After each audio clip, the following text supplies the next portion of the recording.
What's up, everybody, and welcome back to Fireside Giants. I'm your host, Anthony Rivardo, joined by my co-host, Alex Wilson. And quarterback is the talk of the town and has been for several weeks for the New York Giants. Who will they draft in April? Who will they face on Sunday? That was a big talking point. Yesterday afternoon, the Atlanta Falcons announced that they are benching Kirk Cousins, and putting in the rookie, Michael Penix Jr., who they shockingly selected with the number 8 overall pick in April's draft. So now the Giants get to go off against a quarterback that they technically had the opportunity to draft. So this could be viewed as a major storyline for Joe Schoen going up against a quarterback that he passed over. If Penix lights us up, it's not necessarily going to be the best look for Joe Schoen. But the main topic that we want to discuss in today's episode is not a quarterback that the Giants passed on, but a quarterback that the Giants will likely have an opportunity to select this upcoming April. Now, if you guys didn't see it, Deion Sanders did a spot on the Pac-Man Jones show. He's been on that show a couple times over the last few weeks, and he was talking about Shedeur Sanders, his son, and where he might land in the draft. And they were talking about the teams at the top of the NFL draft. And there's been a narrative, Alex, all season long that Deion won't let his kid play for New York. He doesn't want Shedeur going to the New York Giants. Well, he seemed to kind of disrupt that narrative today with his spot on the Adam Jones show, or the Pac-Man Jones show, saying that if the Giants have the number 1 overall pick, Shedeur Sanders will be the number 1 overall pick. That is pretty much verbatim what Deion Sanders said. So, pretty much seems like the Giants have his seal of approval. Alex, what do you think about what Deion had to say? And, you know, if this is how it ends up shaking out, if the Giants end up picking number 1, do you think that they're going to take Shedeur like Deion thinks, or might they give some consideration to Cam Ward? Well, before I dive into that, I just want to say about the Michael Penix situation. I kind of find it hilarious how obviously we pass on Michael Penix, and not that I was a proponent of drafting him, but the Falcons are deciding to start Michael Penix not necessarily because Kirk is struggling, but because the Giants are the perfect build confidence game. Like, it's like you're not gonna start Michael Penix against the Chargers, get his ass whooped, and then tank his confidence. You're going to start him against the worst team in football, the Giants, who passed on a quarterback, who passed on the chance to have an insurance policy for Daniel Jones. And, of course, now horrible defense, secondaries in shreds, can't stop the run. I mean, they've been a little bit better recently in that regard, so I'll give them that credit. But Michael Penix is going to have an opportunity to tear us to shreds and showcase what he can do and build that confidence. And I mean, talk about a bad look for Joe Schoen if he does that. And I think he will in the Dome in Atlanta. It's not going to be just a bad look for Joe Schoen. If it was any glimpse of life for Joe Schoen from John Mara and his perspective, I think it's dwindling fast, and that could be the nail in the coffin, seeing that he passed on a quarterback and obviously decided to go with Neighbors, who I don't think is a bad pick by any means, but you did not ensure your quarterback, and that is a problem by a lot of accounts. So, looking at the upcoming draft, obviously you said Deion Sanders saying, like, the Giants are going to be in a spot to take my son. And, well, Deion, you're certainly right about that. And a lot of people are scared about the Falcons and, the Falcons losing to the Giants this week. I am not worried at all, guys. Not worried at all. Michael Penix, like, guys, Kirk Cousins has been really struggling. Like, not just a little bit. He has been horrible recently. If Michael Penix is even competent, he's going to dog walk the Giants at home. I'm not worried about the Giants beating the Falcons. Drew Lock's coming back from an injury. He was in a walking boot last week, Drew Lock, and now he's starting again simply because Tim Boyle. They don't want to start Tim Boyle. I mean, guys, like we're shooting in the dark here. Like, the Giants are not beating the Falcons. The Giants are not beating anybody. They're the worst team in football, and I'm not really concerned. If they beat the Falcons, I'd be absolutely mind blown that they beat the Falcons. I think this offense can't move the ball. We're seeing teams punt on 4th and 1 at midfield, like really good teams, because they know the Giants are going to give the ball right back. They are not going to march down the field and score. They're not going to get past the 50. They're going to punt immediately, if not lose yards. That's what teams are doing. That's what decent teams are doing to us. So, right now, am I worried about the Falcons? Not really. In fact, like, the most I'm worried about, Anthony, is kind of what we talked about yesterday, in the sense that the Raiders game, that's the game I'm more so locked into this week. And ultimately seeing if the Giants can get that number 1 overall pick. But, circling back to Shedeur Sanders and Cam Ward, yeah, those are the two guys. Like, those are the two guys. Even if you clean house, you bring in a new regime, bring a new GM, new head coach, the pick is still probably going to be a quarterback. At least they have the choice to say, you know what, we don't love these prospects. We will do a little bit of a different thing here. Maybe trade back at a Travis Hunter. Maybe stockpile draft capital for 2026. That it opens up the options at least. But I still think they do take a quarterback, whether it be Sanders or Cam Ward. You guys know me and Anthony. Like, we love Cam Ward. We think that his game will translate. We think he's got all the talent in the world. And not to say that Sanders doesn't. We do like Sanders as well for different reasons. My personal opinion is like Sanders has the higher floor. Cam has the higher ceiling. But you look at Cam and his game, his style. Like, he's got that off script. Like, he manages the pocket really, really well. He's an underrated athlete. He keeps his eyes downfield. Sanders can do that too. I think Ward's a little bit better of an athlete personally. But Deion is playing this game really well right now. He is not getting in the way. In fact, he's saying all the right things to enhance the value of Shedeur Sanders. You know what I mean? Like, they'll be in the spot to get him. Oh, they're going to be so lucky to get him. Oh, they're going to, like, he's saying all the right things to make and paint Shedeur Sanders as this franchise-saving prospect. You know what I mean? Like, he's doing all the right things right now. He's not standing in the way. He's propping him up as this top prospect. And from a father perspective, like, kudos to freaking Deion. He's doing a great job making his son look like a star and a guy that's going to save a franchise. But it's interesting because other players aren't getting that type of attention, right? Shedeur Sanders is getting exponentially more attention because Deion is on podcasts talking about how his son's going to save things and teams are going to be in the spot to get him. And I think that's really, really Deion's playing it perfectly, to be quite honest. But Cam Ward's obviously falling to that second option in some perspectives in the media because of this elevated aura that Shedeur is kind of gaining. What do you think about that? Maybe you disagree, but I do think there's a lot more attention focused on Shedeur right now, which sometimes we've seen in the past. Attention can lead to higher draft picks. It absolutely can, and a lot of it, I think, is fueled by the success of Travis Hunter. He just won the Heisman Trophy, so there's a lot of buzz around Colorado football in general, and Deion Sanders is the head coach of that team. Shedeur Sanders was the quarterback of that team, so when you see the wide receiver / cornerback freak athlete win the Heisman, potential number 1 overall pick, you know that Colorado football team has some serious talent, and obviously that's where a lot of fans and scouts alike want to go ahead and look to find the next big thing, whether that be Hunter, Sanders, or both of them. So I think it's all just kind of fueling the fire for Shedeur, for Deion. They're going to continue to generate buzz for that number 1 pick from now all the way through April. It's a long draft process, that's for sure. And when teams get to the combine, I think it's at the end of February, maybe beginning of March, they're going to have an opportunity to finally sit down and talk to Shedeur Sanders and ask him, what's the role that your father is going to play in your NFL career? How is this going to play out? Is this going to become a headache for us? Or is this going to be something that we can depend on that's going to become an asset to us? Those are the questions that NFL teams are going to ask Shedeur Sanders during the NFL Scouting Combine. They're going to ask Deion questions, and Shedeur is going to have to give answers to what Deion's role is going to be, and that's going to give teams a lot of clairvoyance and ability to make the selection that they feel most comfortable and confident in. So I think that's going to be a really important part of the process. The Combine, they always talk about it's the underwear Olympics. People make a big deal about 40-yard dashes, about guys throwing passes against air. None of that matters. What matters at the Combine is those conversations, those interviews.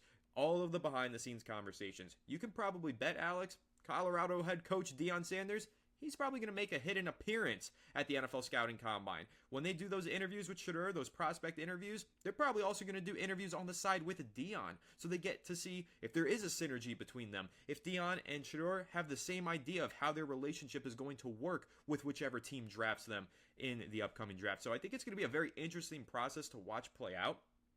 Obviously, it's a little bit unprecedented. Like, we've had something similar happen years ago. We all know the story. Archie Manning, Eli Manning, Giants refused, or rather the Mannings refused to go to a team other than the Giants, so that's where he ended up. But it's a little bit different now because this is the social media age. 2004, that wasn't the case. Now with social media being such a huge part of the pre-draft process, Deion and Shedeur are doing a great job of taking advantage of that, propping him up and really making him this star prospect who could go number 1 overall. Even if he's not the Heisman Trophy winner, many of the last number 1 overall picks over the last 10 years have been Heisman Trophy winners. Shedeur is not a Heisman Trophy winner. He wasn't even a finalist. Cam Ward was. He wasn't even a finalist, but he still might end up going number 1, and a lot of that has to do with what you said, Alex, the aura, the kind of just status that is being pushed by Deion and Shedeur Sanders, which is, it's a spectacle. It's a marvel because it's, again, in the social media age, we haven't quite seen something like this. So it's very interesting to see how this is all playing out and how it will continue to play out over the next 4 months. But Alex, back to the topic of quarterbacks from last year's draft, because I want to take a quick pause on this. Talk about Bo Nix, another one of the quarterbacks that the New York Giants did pass up in the draft. He went 12th overall to the Denver Broncos. Not really talking about that, but more so talking about this great line on BetUS, the sponsor of today's episode.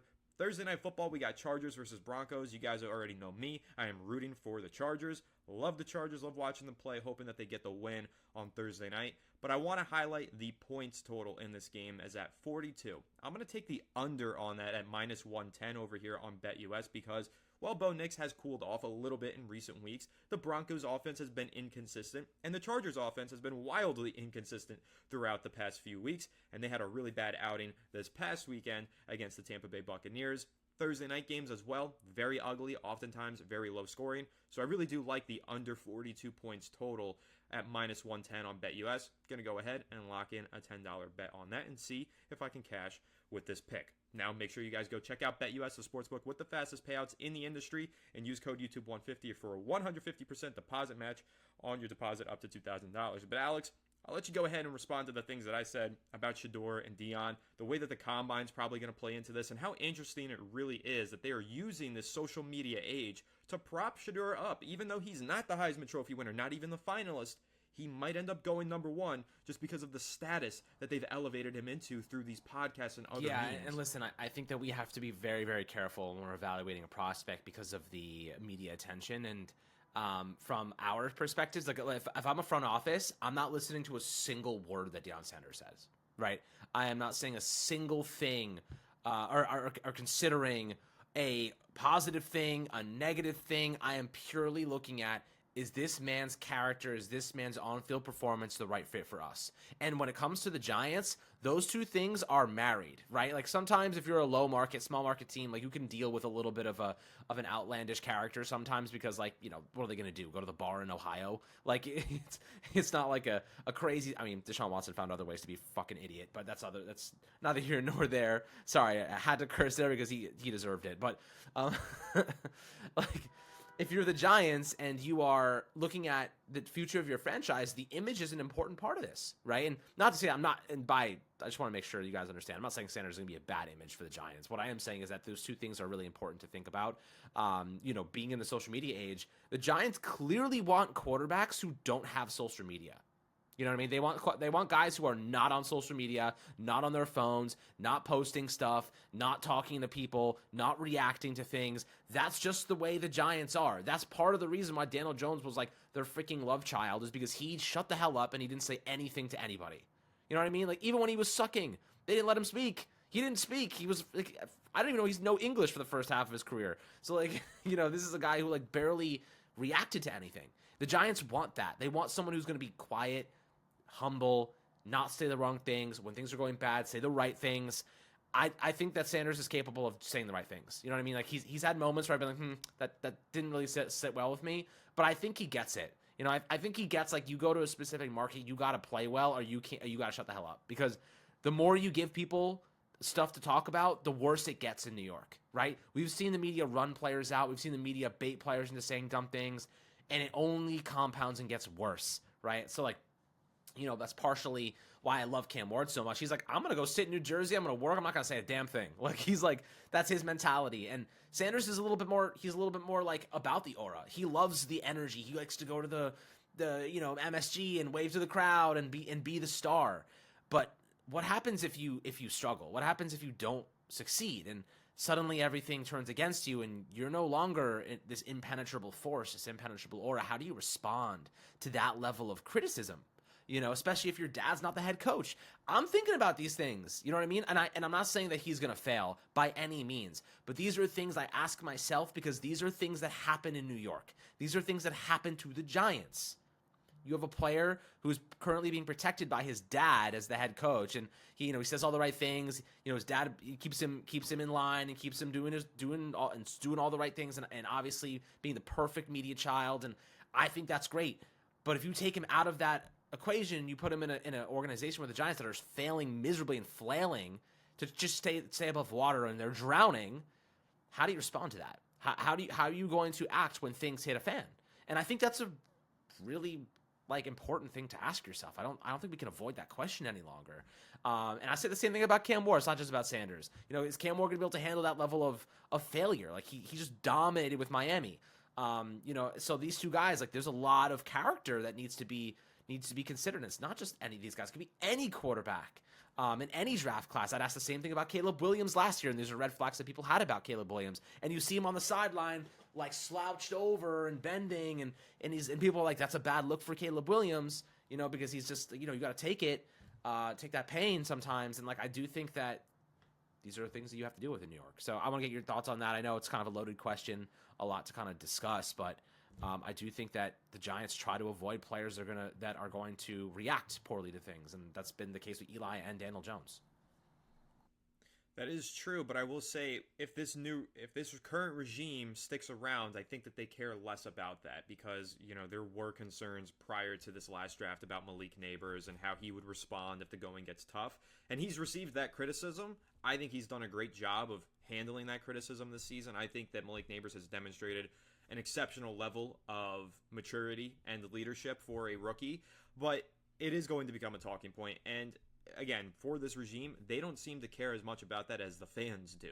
They just want good players in the building, which is definitely different from Dave Gettleman's standpoint. Dave Gettleman wanted to get the class act citizens in the building and didn't want anybody to say anything except for the company line, right? But now the Giants are drafting some players who say a little bit more than the company line, actually state their thoughts and feelings. It's not just Malik Neighbors, it's also Kayvon Thibodeau. Kayvon Thibodeau has been a very vocal player for his entire time here. Now, he hasn't necessarily been a great player his entire time with the Giants, but he has been vocal. And like Malik Neighbors, prior to him getting drafted, there were a lot of question marks. If you don't get a sack through the first 5 weeks, how are you going to respond, Kayvon Thibodeau? And he had a good answer to that, the same way Neighbors has had a good answer to not getting the ball enough. And they've both been vocal about their frustrations with the team and with things and losing and all that stuff. And it hasn't necessarily caused them to become bad players by any means.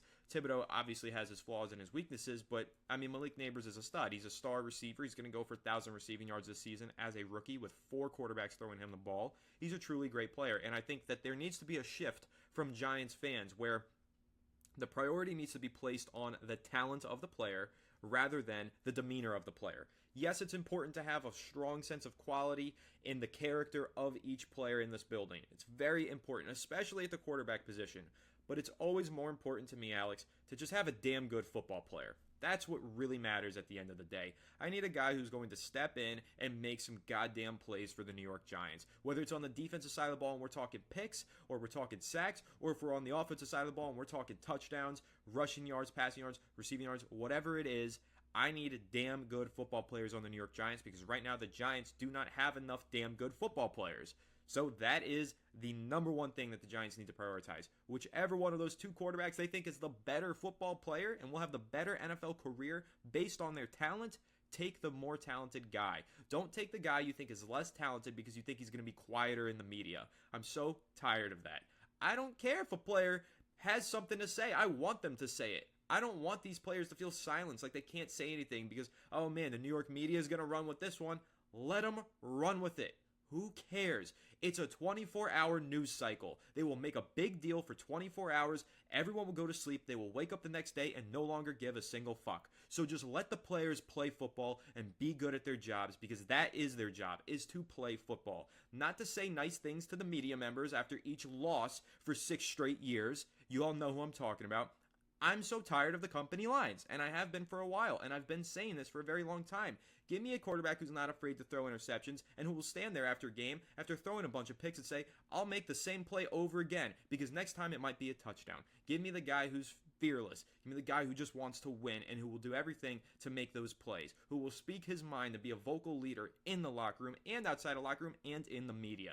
That's what I want from the quarterback position. I just want a damn good football player. So if you don't like Shedeur because he goes on podcasts or he posts on social media or he's got a diamond watch, I don't care about any of those things. That would never prevent me from taking the talented quarterback. If you don't like Cam Ward for one reason or another, it better be a football reason. That is the only reason that I can justify passing on a good football player is if they don't have a good football trait. But both of those quarterbacks are talented, they're both good, and they both have the potential to be very successful NFL quarterbacks because of the skill sets that they possess, and I am not going to let anything in the media or about their personality, unless there is some major, massive red flag. It would have to be a monumental red flag. Shedeur Sanders having an involved father is not a red flag to me. So I am straight up fine taking either one of those quarterbacks. Take the one that you think is the better talent and let him lead you to wins on the football field, because that is what I care about more than pleasing the annoying fucking beat writers of New York, New Jersey on a day-to-day basis. Yeah, I mean, I think that's totally valid. I think that from our perspective, like, who cares, right? Like, let them speak. But we know the Giants don't think that way. You know what I mean? We know the Giants, they want the guy that's going to be a company man. They want the guy who's going to shut the hell up. They want the guy who's going to be walking in line. You know, that's who they've always gone after when it comes to quarterback, especially because you're the image of the franchise. Well, you know what the image of the franchise is right now? Tim Boyle. So, you know, I don't give two Fs who the hell is playing quarterback. We just need a big upgrade, whether it's Sanders, whether it's Ward. Both of those guys are worthy of having a chance to resurrect this organization and, you know, bring us back to life. But, you know, like you said, having a father that's involved, not a problem. You know, Deion is a winner. You know what I mean? Like, the guy is a winner, and he wants to put his son in a position to win. I can't fault the guy for that. You know, I can't fault the guy for wanting his son to be a successful NFL player. So I can sympathize with that take for sure. You know, when it comes to responding, what I will say is this: the kids these days are weak. They're very weak when it comes to social media. It's true. I mean, they're all on social media. They are reactive. They say the wrong things. They get themselves in trouble. We see it all the time these days, and it's definitely in New York. It's enhanced, so I think that is something to be careful about. It is, but I want to make a quick counterpoint to that. Have you even thought about Malik Neighbors going to the Travis Scott concert in the last 6 weeks? Of course not. Nobody has, because nobody cares. But that's what you're referring to, is like they're young kids, social media, it jumps at them. They'll make mistakes. Sure, they do. But it's always overblown, and it's always a 24-hour news cycle. That's why I'm saying it has to be something monumental, drastic, for me to actually care about the comments in the media, because most of the time, it's just the media trying to make a story where there really isn't one. Neighbors was cleared to go to that concert. He was fine to go, and everybody tried to run with it and make him some sort of Joker-esque supervillain for going to a goddamn Travis Scott concert. It was ridiculous then, and it's way more ridiculous now, since he's about to put up 1,000 receiving yards with the worst quarterback room in the entire NFL. Maybe the worst quarterback room that the NFL has seen in the last 5 years. So that's my quick counterpoint to that. You're right. Young guys nowadays, they're definitely weaker in mental fortitude than the older guys were. It's a different era. It's a different world and society right now. All those things are true.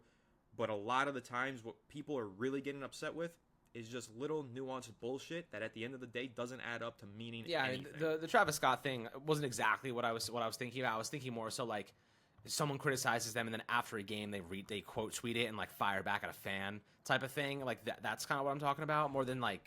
But again, my point, like, Sauce Gardner has done that. Yeah, and he's getting still had a game-winning interception last week and is still an all-pro caliber talent. Not playing his best football this season, nobody on the Jets is. He's still an all-pro caliber talent. Like, these things that people make stories out of, in the grand scheme of things, usually don't matter much at all. Look at A.J. Brown they don't matter. And Jalen Hurts. A.J. Brown and Jalen Hurts are literally beefing with each other. They're on the same team. They're beefing with each other through the media. Like, tweeting about each other. They were subtweeting, and Brandon Graham was saying that they hate each other in the media. It doesn't matter because they're winning football games. If you are a good player and you are winning football games, none of that shit matters at all. But we're talking about the Giants, and we're talking about not winning football games. You know, I'm talking about things deteriorating, and it's bad. And when it comes to Sauce Gardner, I mean, to me, like, yeah, maybe it doesn't really matter what he's saying, but it's an indication of how things are going in the locker room, and like they're churning. They obviously fired their head coach. Like, things are deteriorating fast for the Jets. They're about to clean slate. I mean, they already started. So, you know, it's kind of like it's a clear indication, and also like it's not your quarterback. Like, Sauce Gardner's a corner. Like, you know, if it's your quarterback that's doing these things, and I'm not saying that Sanders or Cam Ward are going to do these things. I'm just saying that, like, in today's day and age, these are things that I'm considering. You know what I mean? These are things like, how are you going to respond to failing? And I think that these are things that they're going to ask him. Like, if we're losing games, if we have a season like we did this year, how are you responding to that? Like, what are you doing to stay in your zone, keep competing, you know, keep doing your thing? Or are you going to lash out and blame everybody else for the losing, for losing? I hear you on it. my grander point is these things only matter to fans in New York because they only become a big deal in New York. That's what I'm saying. I saw examples this season, Alex, of Joe Burrow saying, "We suck. Sure. We are not a playoff team." He literally said the team sucks. Doesn't matter. He's still playing at an MVP level, and they are now winning games since he said that. The media over in Cincinnati didn't make a big to-do out of it and try and run him out of town the way the media would with a quarterback in New York. I know, because it's Joe Burrow. I understand that. But it's still, the point being, players have more of a voice nowadays. Players deserve more of a voice nowadays. Good players New York do. doesn't give those players the voice. New York doesn't give those players a voice. Yeah, good players do. We're having this conversation predicated on we think Cam and Shedeur are Well, if we're a losing football team, I'm assuming that they're probably not playing at a high level, right? Like Joe Burrow is literally sure, but like playing that's at an MVP level, and they have a losing record. That's more of an anomaly than it is a. You know what I mean? It's more of like that's a specific situation because Burrow's proven that he can play at an MVP level. Like we've never seen Cam Ward or Shedeur Sanders take a snap in the NFL. So let's assume they're average players. Yeah, understood, but in this instance, sure, yeah, I understand that, but the point being that these comments that players might make in the media, they don't matter elsewhere is what I'm trying to say. They only matter this much in New York. People will just, like we saw it with Odell. Yeah, Odell got ran out of this town because he would be a little bit critical of the team when they were losing. He had every right to be critical of himself, of the team, of the players around him, but New York doesn't like when he does that, so they run him out of town. But you go ahead and watch Jamar Chase shit on his MVP level quarterback, say he's not giving me the ball enough. He just gets the ball more next week and they start winning games. It's just a completely different world outside of New York is my point. That's why I'm thinking about it though. My greater point here is I understand your point is we have to be cognizant of this when we select a player into the New York market. My point is the New York market needs to cool the fuck off and let these players be themselves. Never going to happen. But if I were an NFL GM, and I'm not, but if I were in that front office, I would just take the best player and say, you know what? I'm going to keep taking loud players like this who are good talents until the New York media does cool off. And I'm not going to live in fear of that because that's what I think the Giants have done. I think they've lived in fear of the New York media, and they need to stop doing that. The reason that they should take the best player is simply because they will win games and that they won't have the criticism. That's why they should take the best player. When you win games, the criticism goes away. But I think that was a good point that I made, though, is the Giants have made picks in fear of the New York media. They have made roster moves never been lower than it is now. Fearful that the New York media would jump at their throats. They have to stop doing that and just make the best decisions to put together a good roster. And I will give credit to Joe Schoen because I think he's done that. I think taking Malik Neighbors, he didn't have any fear of the New York media. We knew the New York media would jump on Neighbors. He took him anyway. Same thing with Kayvon Thibodeau. I think he's made a few of those moves. But under Dave Gettleman, for sure, that man moved in fear of the New York media is how I feel. And I think John Mara has in the past as well. And that's ultimately what I think the Giants need to learn from this whole debacle of the last 10 years. Stop making moves to appease the New York media and fans. Make moves that are in the best interest of a winning football team. Yeah, and I think, like, no matter who you take, Sanders or Ward, it probably moves us in the right direction, puts at least the arrow in the right direction. But you know, I get your saying. Like you want to be able to select a player without the possibility of the New York media alienating them and making them out to be a villain. But like, it sucks. But like, that's just the market we're in. Like people, the media will always try to do that. So it is something I think about because I know what this media is like. We've seen it happen, dude. Like we're watching. They try to get in under Neighbor's skin. They try to get under Thibodeau's skin. They try to get them to say bad things. And when you're the face of the organization and you're frustrated and, you know, you just don't know what's going to come out of a player, what they're going to say sometimes. And look, it's a drop in the bucket long term. It is what it is. But like you want to take the best player possible, whether that's Sanders or Ward, because in the end of the day, they give you the best chance to win. And you can avoid all of these interactions, all this losing talk and potential negative reactions by winning games and becoming the hero. You don't hear Jalen Brunson saying anything bad these days because he's a hero. You don't hear Aaron Judge, you know, anyone asking him about bad things or, you know, whatever it might be because they win games. So, you know, if you're the Giants, I agree. You take the best player possible. What I am trying to say is, like, specifically for Sanders, I am curious to see how he acts without his dad as the head coach because that is a huge safety net for a player to have your dad and his aura and his respect as the head coach. When you don't have that security blanket, I think it's a real conversation to have personally. It is, and that's why we're having it. It's a very interesting conversation to have, and I think this has been a very interesting conversation.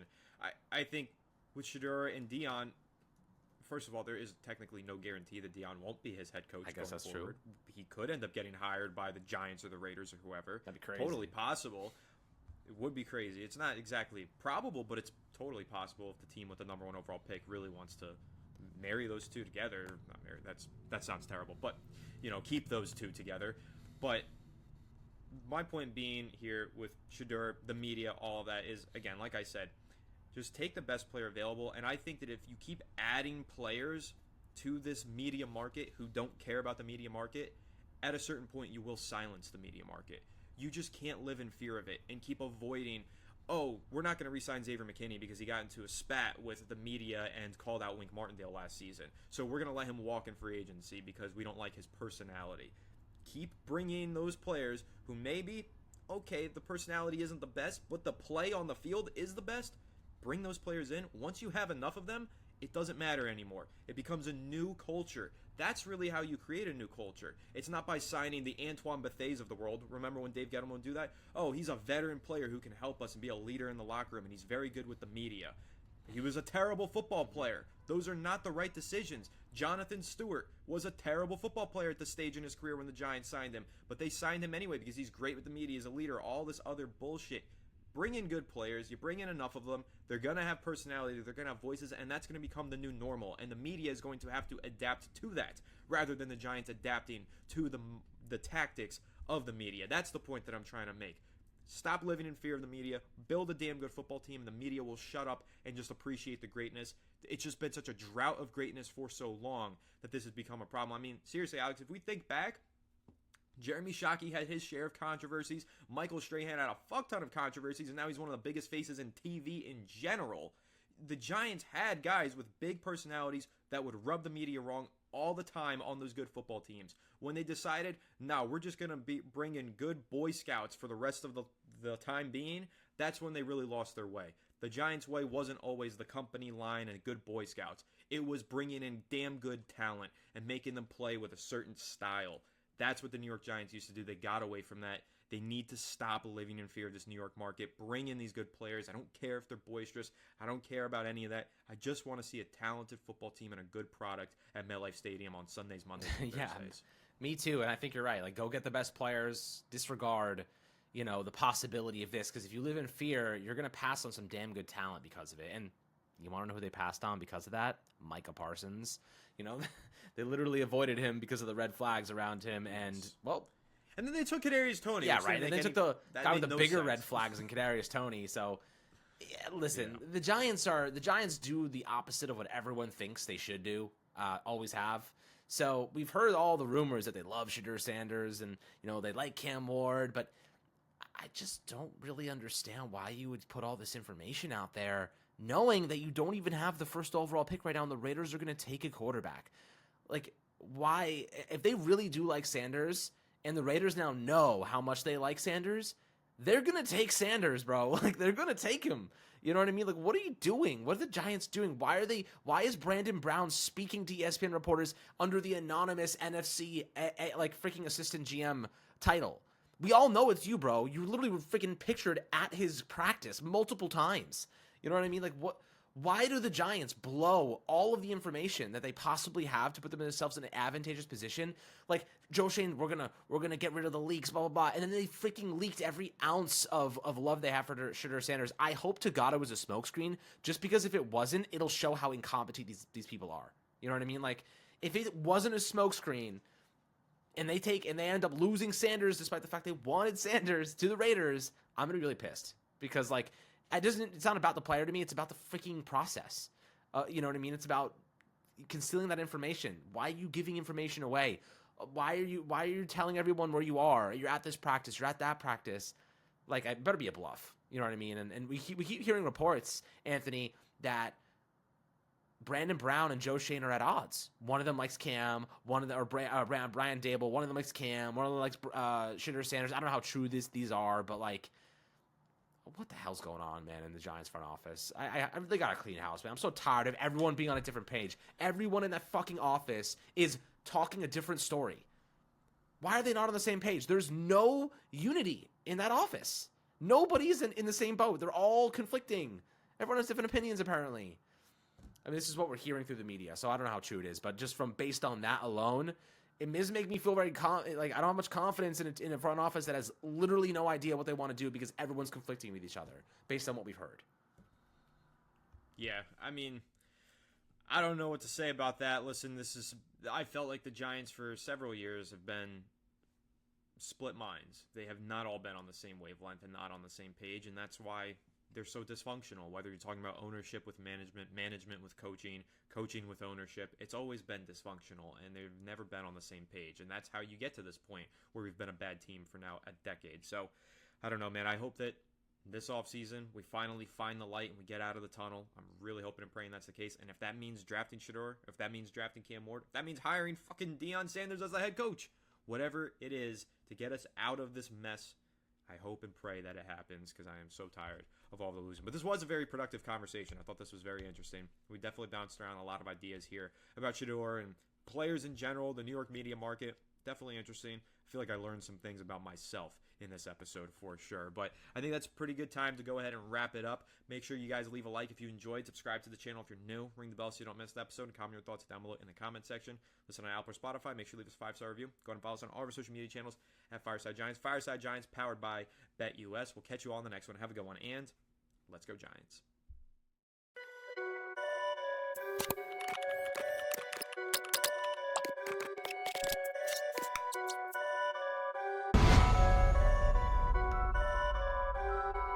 Perfect.